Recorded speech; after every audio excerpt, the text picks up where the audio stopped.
Boker Tov, good morning. Continue with a 3-minute daily dose of Torah.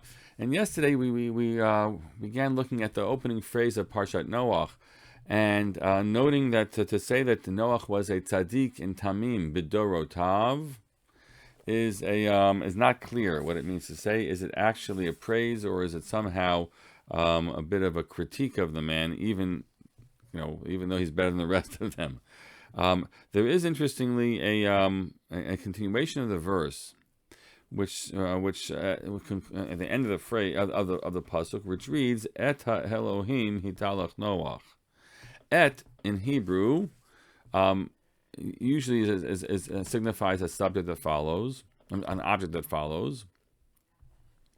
But it's not clear, and so we don't translate et. But sometimes et means with. It's a replacement for the word im, with God.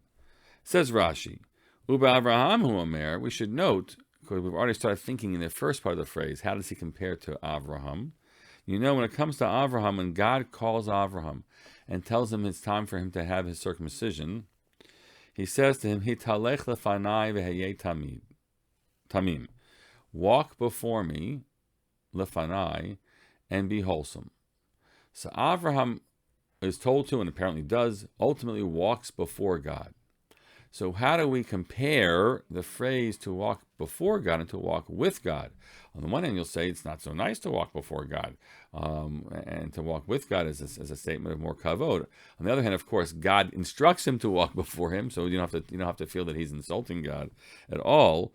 And we read walking with God a little differently. Says Rashi. Yes, also Noach hayat tzarich sa'ad l'tomcho. Noach needed support, something to bolster him. To say that Noach walked with God, this read once more takes away something from him. It's not saying that he's a holy man, he walks with God. Isn't that beautiful? That he walks, but only with God's help. On the other hand, Aval Avraham hayat mitchazek umehalech b'tziko me'elav, that Avraham was able to rise and to strengthen himself and to walk with his own righteousness on his own. Now look, it's hard to know why are we beating up on Noach. Noach does a tremendous thing, and it's a long-term challenge he's got in front of him. We'll talk a little bit more about that in the coming days. I think there is this larger assertion and assessment of Noach in the end of things. Noach doesn't seem to after he saves the world, then what is how we we'll be talking about Noach. Whereas Avraham builds a world that is premised on the values that he is preaching. And so we do see Avraham as the more heroic figure, the more accomplished figure, the more righteous figure.